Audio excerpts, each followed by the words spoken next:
What is up, guys? I tell you, there's always something, right? But I'll tell you, it's great. It's great to be here.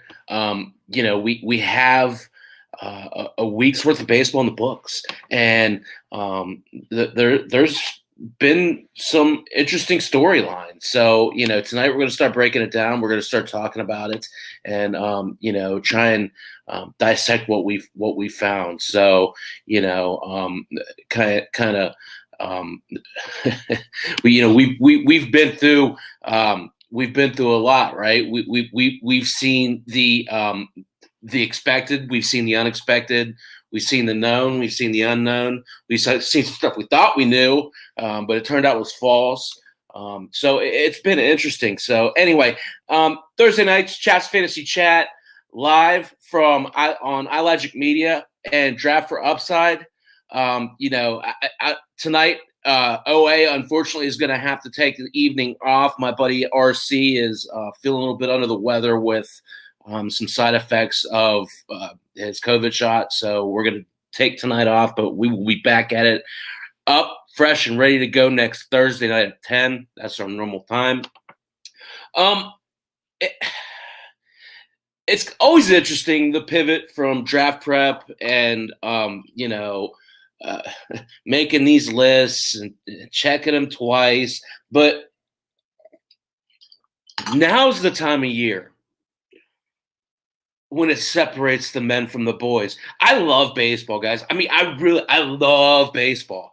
I'm not one of these guys that's going to take time off from a baseball game to go watch the Masters. Nothing against those that do in any way, shape, or form.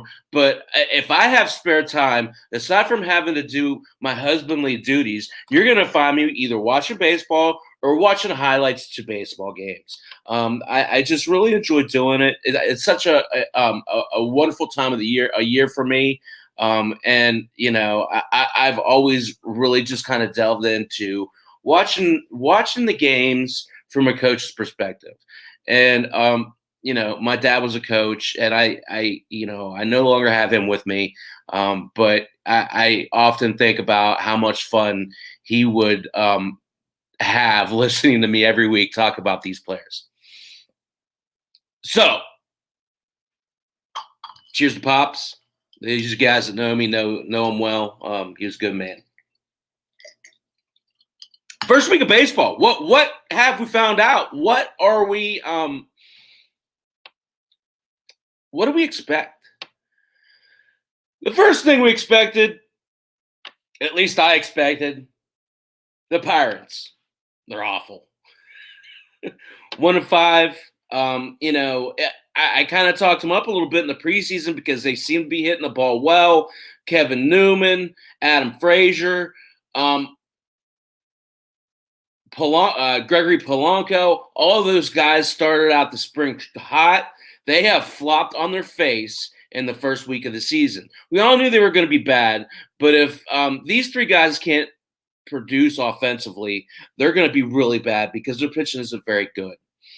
The guys that are doing well for the Pirates right now, Reynolds, Moran, and Evans, aren't doing enough to carry the load. And, it really was a big club in the head for them to lose Brian Hayes after hitting an opening day home run. To lose Hayes, certainly was a big blow. And hopefully they get him back in the lineup soon because he's a big part of that offense. Even though he is a rookie, they expect him to produce a lot. What else have we expected? The Cubs. They can't hit, and they're awful. 3-3. They broke out of their slump a little bit today, but it's been really tough watching this team. The running jokes on Facebook talk about, all pitchers batting average being at 144. And before today, the Cubs team batting average was 132. So collectively, pitchers in the league are doing better than the Cubs offense has thus far this year. They did break out of it a little bit today. Bryant, Rizzo, and Baez all hit home runs. So hopefully, maybe they can start to turn that corner because their pitching isn't very good. Outside of Hendricks, I have very little faith in Davies, Arrieta, or especially Alzolay. All three of those guys. Again, Arrieta looked pretty good today. Have me wondering how good that team's going to be. And the answer, when I work it through my brain, is not very. Another expected, the Dodgers. They're basically an all-star team. The thing about the Dodgers is they're just so dang deep. They bring in, Trevor Bauer, and all he does is go out and strike out 10 batters each of his first two starts. Yeah, it's not been great. His ERA has been a little bit inflated at 4.15. But at the end of the day, I'm not too worried about that. If he continues to strike out double-digit batters, I think the rest of that will come. I'm not worried about Bauer. The thing for me that's been interesting, it seems to me that Dustin May's overtaken Julio Urias for that number 4 spot, in that Dodgers rotation. And really, he looks like he might be an ace in the very near future. His stuff is that of a frontline starter, and it'll be interesting to see where they slot him in as they move forward.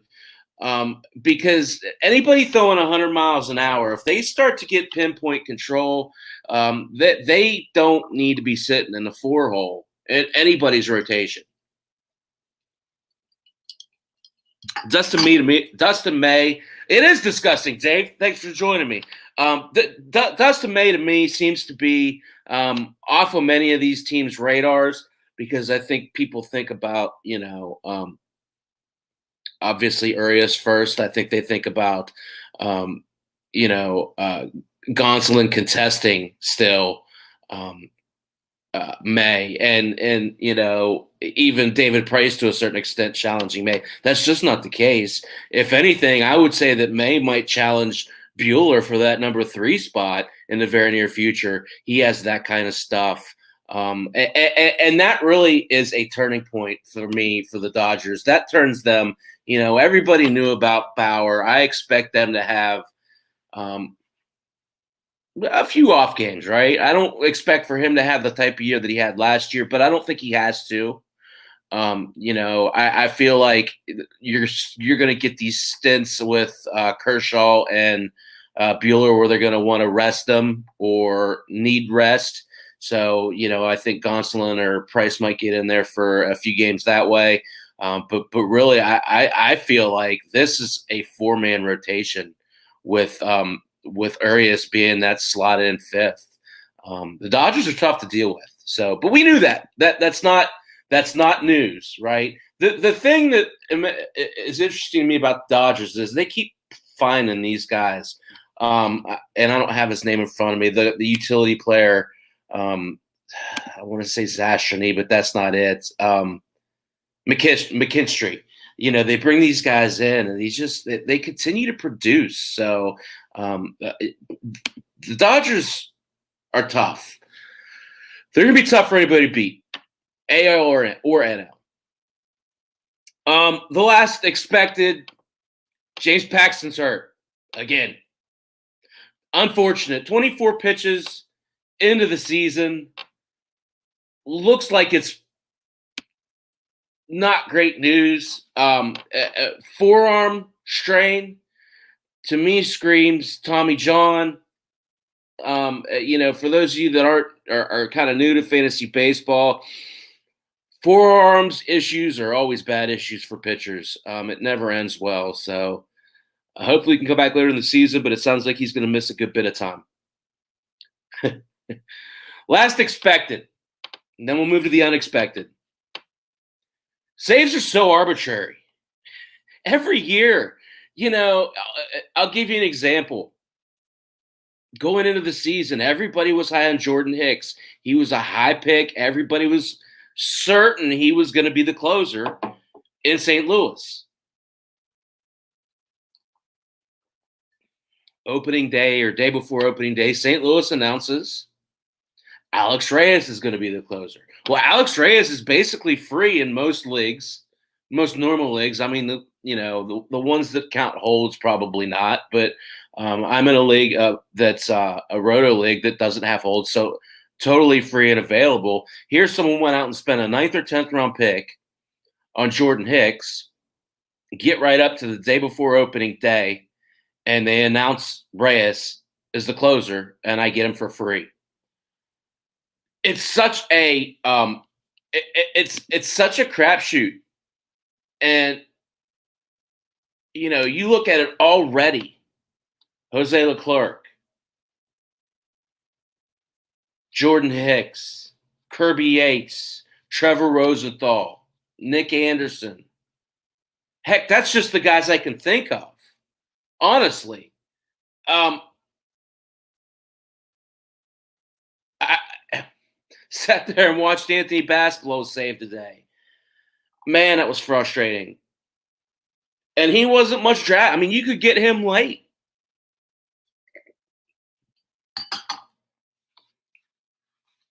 How about the unexpected?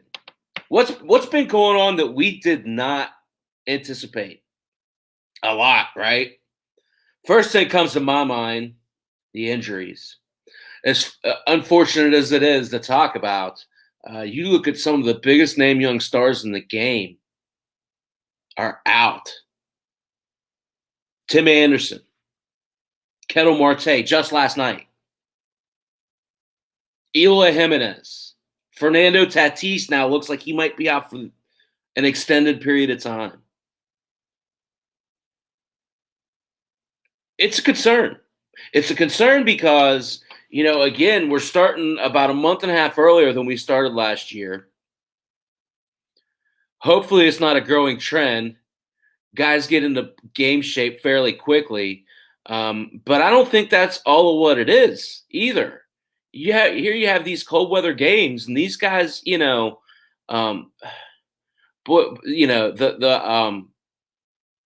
Jimenez injury was unfortunate. It was a hustle play, trying to get the ball going out of the park. I feel like, and I'll talk about him a little bit later, a part of maturity is learning how to know when to take your chances. You look at a guy like Byron Buxton. Finally looks like he's starting to break out. Does he have the wherewithal mentally to not make that crazy diving throw or catch and going into the fence that puts him out for 2 months? That's what all of these kids, for the most part, have encountered, where they're hustling, trying to, overexert themselves early on in the year, and now it's costing them significant time each case.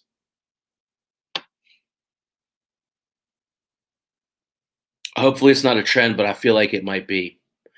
The next unexpected, the Cincinnati Reds, 5-2, first place in the NL Central. Naquin and Castellanos each hit their 4th homer of the season on Tuesday. Indy has 10 RBIs through his first 6th game. That's the 5th most of any player all time.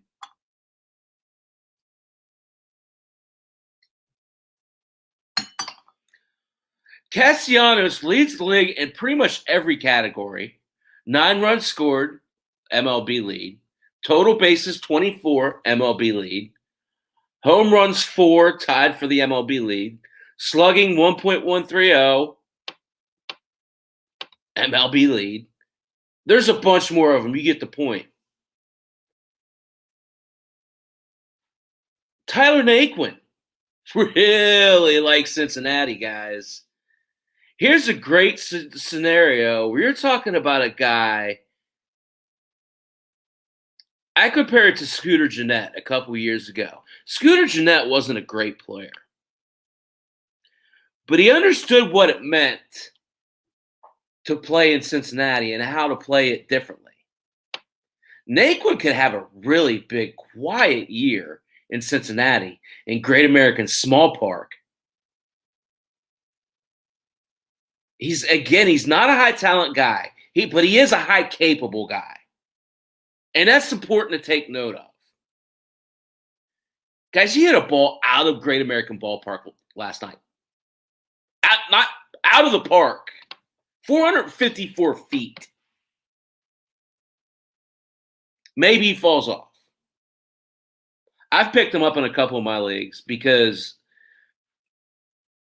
maybe he doesn't fall for another month.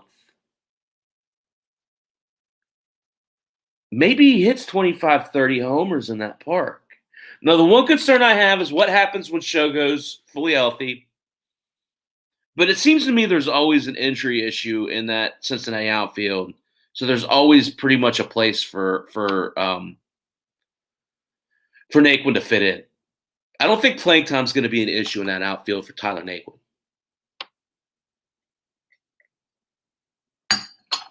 Last unexpected, for me anyway.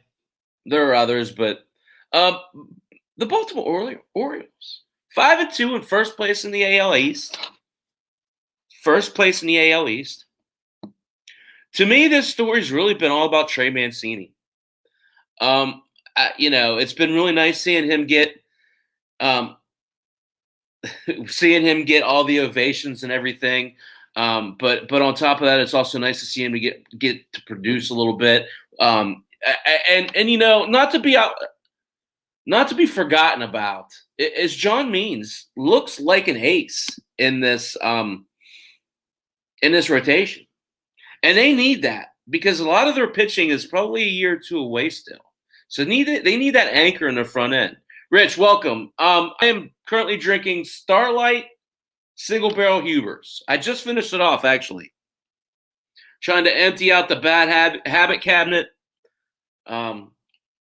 It's pretty good. It's not one of my favorites, but it's one I drink again. I'm getting ready to move on to Zeppelin Bend out of somewhere in Michigan. New Holland, Michigan. So, who knows if these teams will live up to expectation. I have a feeling both of these teams are Formica, fool's gold. But you never know. They're playing well so far. And maybe they can continue it. Listen to Chap's Fantasy Chat, Thursday nights at 8. It's brought to you by iLogic Media and Draft for Upside. You can also find me at Chap's Fantasy Sports Group and River City Media. Come listen to all the content. Really good stuff going on there. Soon to be some big news happening, so stay tuned for that. Also, other angle tonight at 10 o'clock is going to be called off. We'll resume next Thursday. We'll have a lot of NFL draft talk to talk about. I'm quite positive of it. So we've talked some about the expected and the unexpected. Let's pivot just a little bit, and let's turn it to who's impressed. Zeppelin Bend from Holland, Michigan. It's also pretty good. My cousin up in South Bend runs Citywide Liquor, and he gets often local distilled bourbon and whiskey. So I got some of it. I had a smaller glass of single barrel. It didn't last much longer or very long. This has lasted a little bit longer. So it's tasty. It's pretty good. Starlight's Indiana bourbon. So who's impressed? First off, any conversation about who's impressed has to start, for me anyway, with Shohei Ohtani. We've all heard the stats. We all listen to the same stuff about the 115-mile-an-hour homer and throwing 100 miles an hour. That's impressive, granted. But the real impressive thing to me is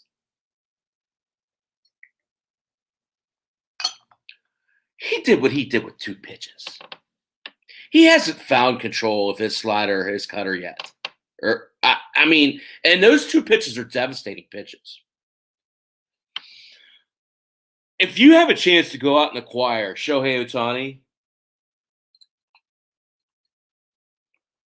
whether it's as a single player or a dual player, whether it's as a hitter or as a pitcher, I'm highly suggesting that you do it. As a pitcher, you're looking at a guy who is a 4-pitch pitcher who, he's rusty. He's coming off of injury, and he's gonna have. But his pure stuff, his slider is absolutely filthy, and he can throw it from different slot angles, so it never looks the same. When he gets that cued down to where he can command it, he'll be the best pitcher in the game. At the plate, he looks like a determined player. He looks like when Joe Madden lets him hit when he pitches, like every time he's going to go out there and prove why that's a good decision. I'll be interested to see how many home runs he hits on games that he pitches this year. I'll bet you it's double digits.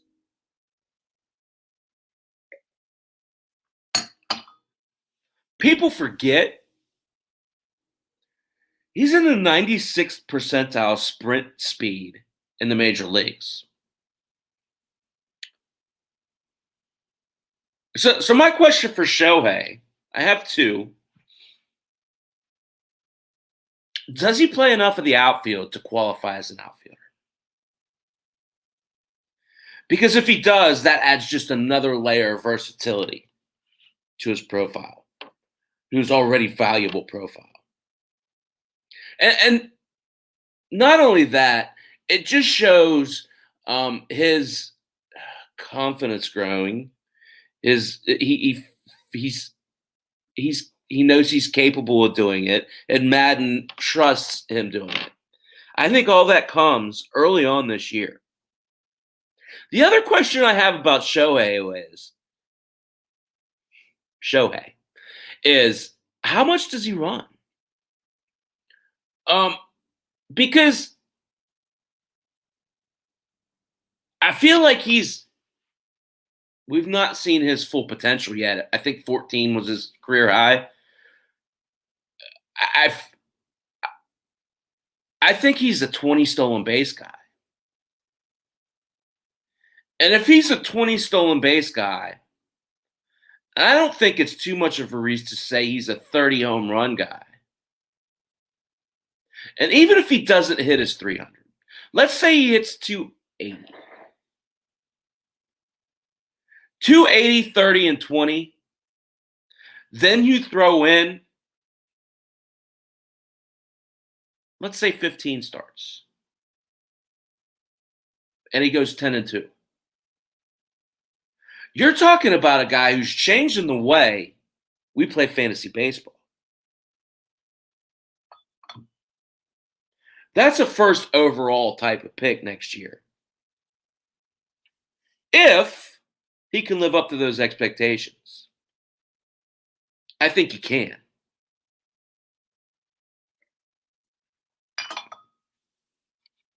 Go make a bid on Shohei. Player 2, most impressive so far for me. I love doing this stuff. I love doing it. I look for things. I look for distinct changes. And when I see a distinct change, I jump all over it. Doing a little research today on JD Martinez. Last year, lost in all the shuffle of the pandemic, MLB decided to take away video replay in the dugouts.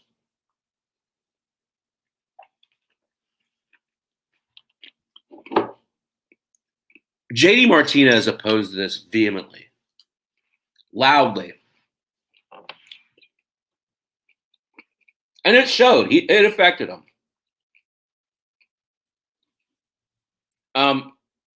This year, MLB decided to bring back video in the dugout.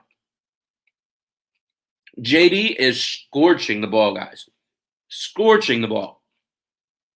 We forget how good of a player JD Martinez is. How good of a hitter JD Martinez is. That's the important thing. If you look what he did, look what he's done so far this year. 444, 6 doubles, 2 homers to go with a 1.04 or 1.401 OPS.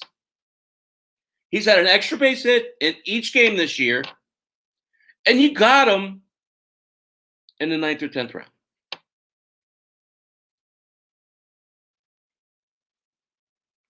You got to be happy if you got JD Martinez in the draft.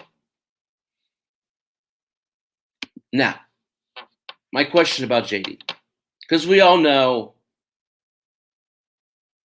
how good he's been. What is a 33-year-old JD Martinez's projection? Let's go back to 2019 and look at that and kind of use that as a measuring stick. 304, 36 homers, 105 RBIs, and 98 runs.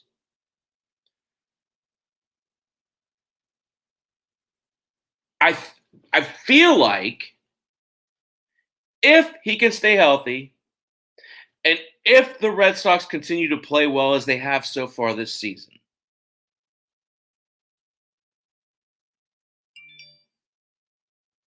then JD can approach those numbers. Maybe a little less, but in the ballpark. I'm thinking 30 homers. I'm thinking 100 ribs. I'm thinking 90 runs. That's a great deal for a 9th or 10th round pick.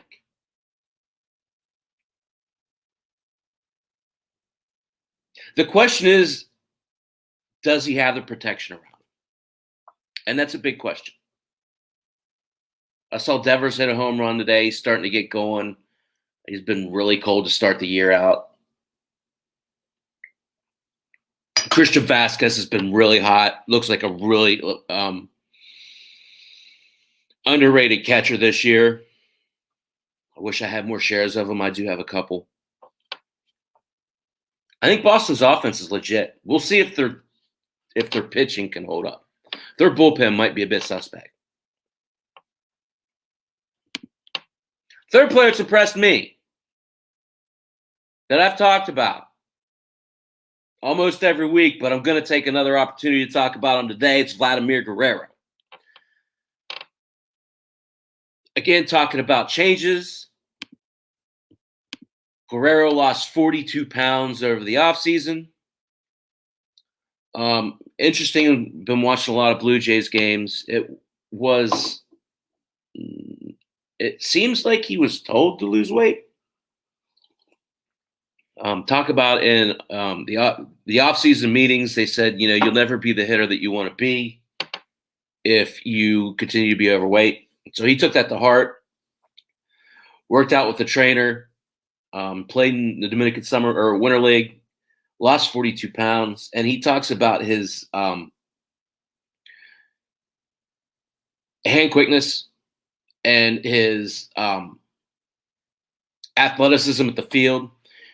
His hand quickness inside the box. Vladimir Guerrero is a league-leading type talent. He can lead the league in the average. He can lead the league in homers. He can lead the league in RBIs. All he has to do is be his best himself, and I think he's trying to do that. Fun fact. Since the StatCast era began in 2015, Giancarlo Stanton has hit the most recorded hits over 118 miles an hour with 18. Aaron Judge sits second with 10. Third on that list is Vladimir Guerrero. Pause to let that sink in. Since 2015, Guerrero didn't debut until 2019. Since 2019, Guerrero is actually tied with Stanton for the most balls hit over 118 miles an hour. Don't ask, I don't know. Interesting fact here is the difference here, potentially in the very near future, is the contact rate, the K rate, the strikeout rate.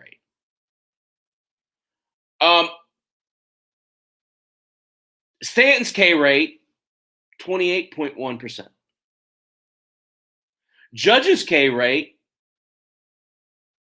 31.4%.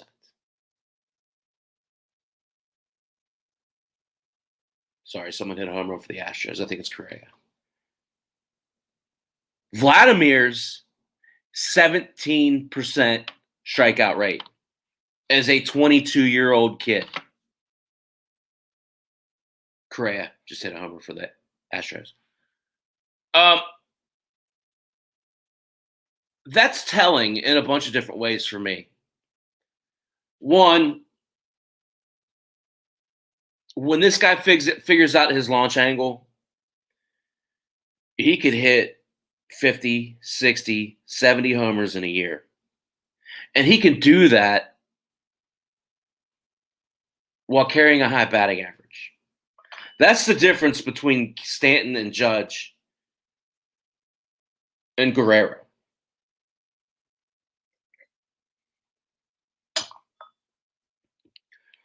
Question for me at hand for Vladimir Guerrero.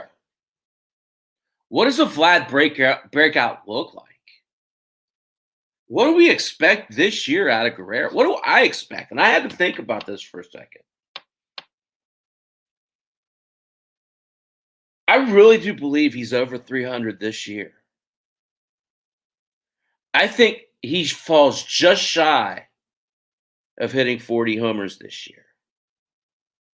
And I think he drives in about 120 runs. But more importantly, I think Toronto wins with him.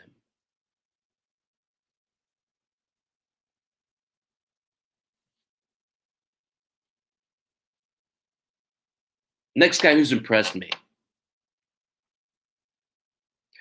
Byron Buxton.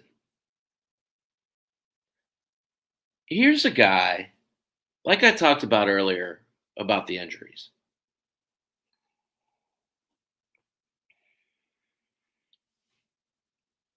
Here's a guy who, was so hell-bent on being the best defensive center fielder that he got lost in what really his value was.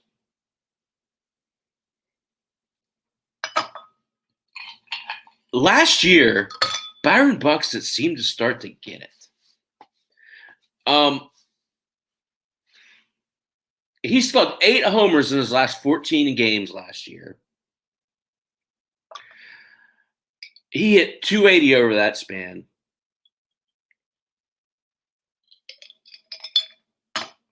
And he's picked up right there to start this year. Actually, he's produced even more. So on opening day, he blasted a 456-foot homer, the longest of his career.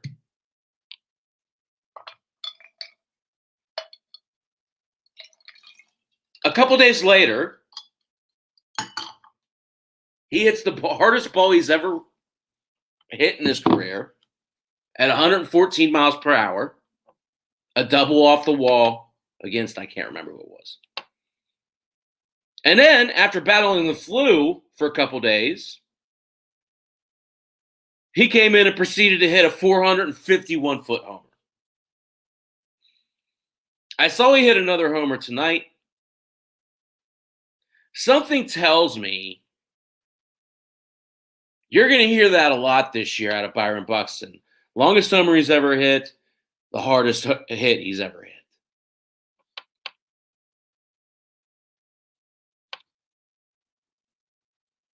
They talk about his off-season workouts.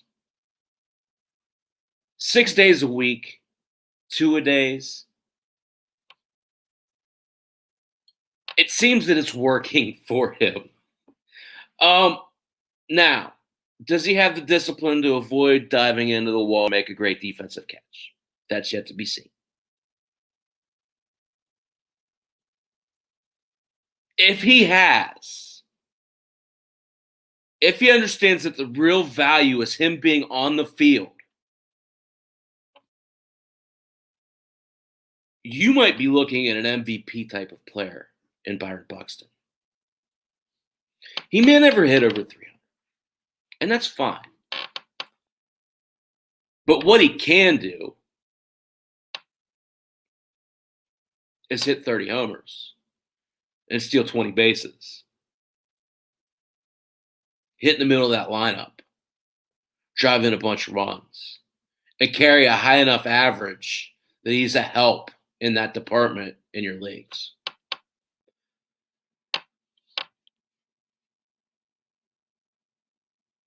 Bucks is a big part of what Minnesota is doing this year. He's really looks as though he's coming into form.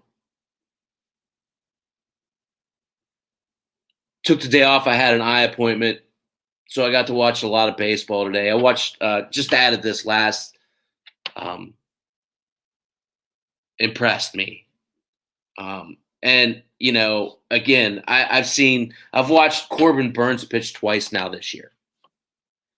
And both times I've walked away really impressed with what he's shown. Pitched a one-hitter today.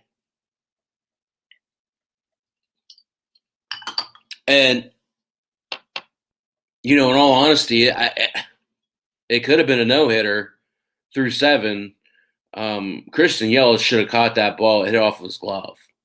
Corbin Burns, to me, he's a matchup nightmare for hitters because he's added this sudden command and he's able to pitch to both sides of the plate. I feel like Burns is on the cusp of being a starting pitcher 1. And maybe some of your novice players might not realize that yet. They might just see, hey, he's had 2 good starts. Fact of the matter is, he throws a cutter at 96 and a sinker at 98. And he's got a slider that's 86 miles an hour. Now, you might say, so what? Well, if you look at his whiff rate for the year, his whiff rate on a slider this year is 80%. 80%. And his whiff rate on his change is 60%. His whiff rate on his I think it's his cutter is 39%. 39% is really good. Really good whiff rate. 80, 60, and 39. His third pitch is 39% whiff rate.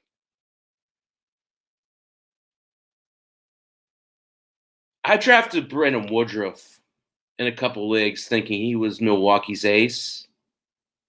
I don't have any shares, unfortunately, of Corbin Burns, but I feel like he's the ace of this staff.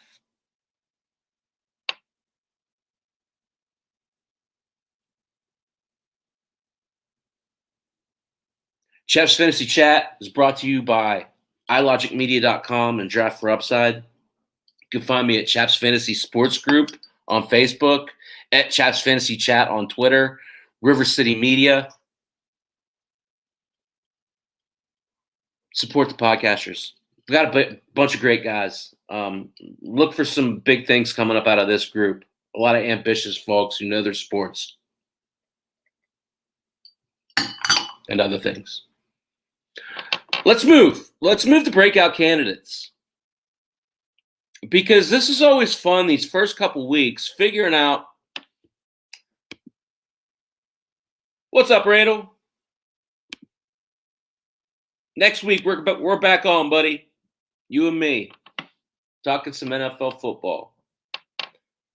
Breakout candidates, Randall. The first guy I want to talk about, and it's interesting, I'm watching the Cardinals today. Nolan Arenado hits a game-winning homer, and I think the eighth or ninth. But it's got me thinking about Ryan McMahon. Everybody wants to paint these Rockies as cellar dwellers, as a poorly run organization. And maybe they got to wear some of that. Maybe they do. But I think there's a little bit of craftiness going on here in Ryan McMahon. I feel like they saw this kid was ready to take his own, and all he needed is the opportunity. I see the Rockies seeing an opportunity to move McMahon into Arenado's spot and get comparable production out of him at a much lower price. And I think that's what they've done. McMahon's one of those guys who you have to project a little bit. But I feel like we're looking at a season where he's getting everyday playing time at his natural position, where he could hit 30 homers. He could hit 270, 90 runs and 100 RBIs. And he'll do so relatively quietly.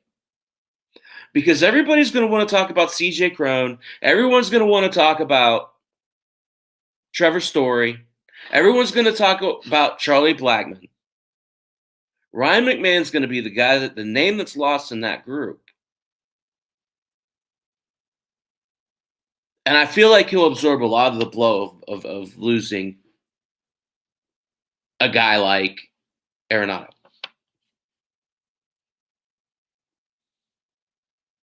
Nate Lowe. What a difference a change of scenery makes. Lowe announced his presence with authority upon his arrival in Arlington. 2 homers on Thursday night. He's accumulated 14 RBIs over his first 5 games of the year. Only Chris Davis has more in his first 5 games of the season. Had 17. He looks like the everyday first baseman. People said he was in a position battle with Ronald Guzman. I think he settled that argument. And I think the biggest takeaway from this is he can really benefit from another power hitter with the credibility of Joey Gallo. This Rangers offense is sneaky potent. David Dahl was a sneaky good pickup for them. Gallo, Lowe, Solak. I think Leody Tavares comes along as the year goes along. He's definitely struggling right now. It's an interesting team.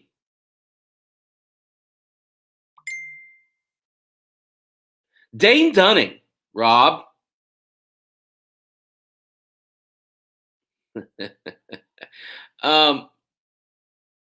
This guy came over in the Lance Lynn trade.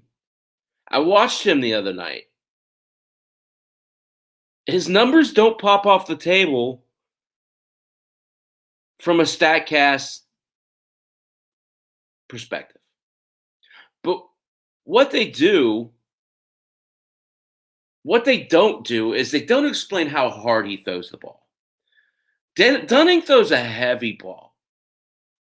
And I'll tell you, he looked a little bit like Lance Lynn out there the other night in a Ranger uniform.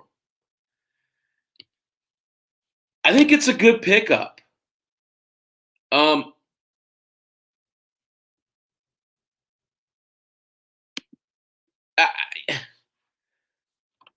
I've picked him up in a couple leagues. What he did the other night is he kept the ball low, and he moved the ball inside and outside. If he can continue to do that, you know, he had a pretty good year last year. He had a 3.97 ERA with 7 starts and 35 strikeouts and 34 innings pitched. A 1-1 whip. I mean, you're talking about a guy who wasn't overwhelmed when he was brought up last year and now is being put in a place of trust, and he comes out and responds with a really good game. His stuff is phenomenal. He's unique because, again, he's lanky. The ball gets on you quick. It gives you a different vantage point coming in there.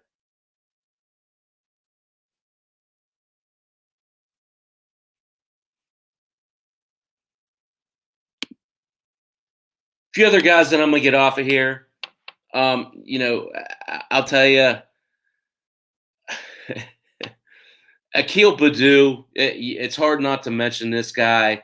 I gotta admit, I'm still a little bit skeptical on him, but maybe there's a little fool's gold there. But he certainly isn't one of those guys to me who just goes away. There seems to be just too much talent there for him. Again, the fact that he has never played advanced minor league ball and he comes up and basically lights the world on fire. I feel like he at least has some future with the Tigers. Your me Mercedes, on the other hand, I'm a little bit skeptical. Although I do feel like with Jimenez out, he sees a good bit more playing time. I feel like he kind of falls off a little bit. But the biggest takeaway is it's important to do this exercise early on in the season because it never fails. There are guys out there that you don't have your eyes open to. Tyler Naquin's a perfect example for me. I only picked Tyler Naquin up because I had an outfield position that I was sick of carrying dead weight with. So I picked him up in a couple leagues, and now, I'm planning on giving him a couple weeks because he's earned it. So sometimes these guys play a big part in your season. Other times they're just pickups for a couple weeks and you drop them. Either way, if they help you win 1 week or one category even, it could very well be worth it. So make sure you keep an eye on these guys early on in the season. We'll continue to do that next week as we start to hone down on real versus expectation. So before I jump off of here, again, OA tonight is postponed. Get my boy Randall back to full health. We'll be back next week talking some NFL draft. Chap's Fantasy Chats Thursday nights at 8. Brought to you by Draft for Upside and iLogic Media. Make sure to go out and find all of us on Facebook, YouTube, Twitter, what have you. As soon as possible, like and subscribe. Support all the other podcasters on this network. There's a bunch of great content coming out of this site. Thank you guys. I'll see you guys again next Thursday, 2 times. Take care.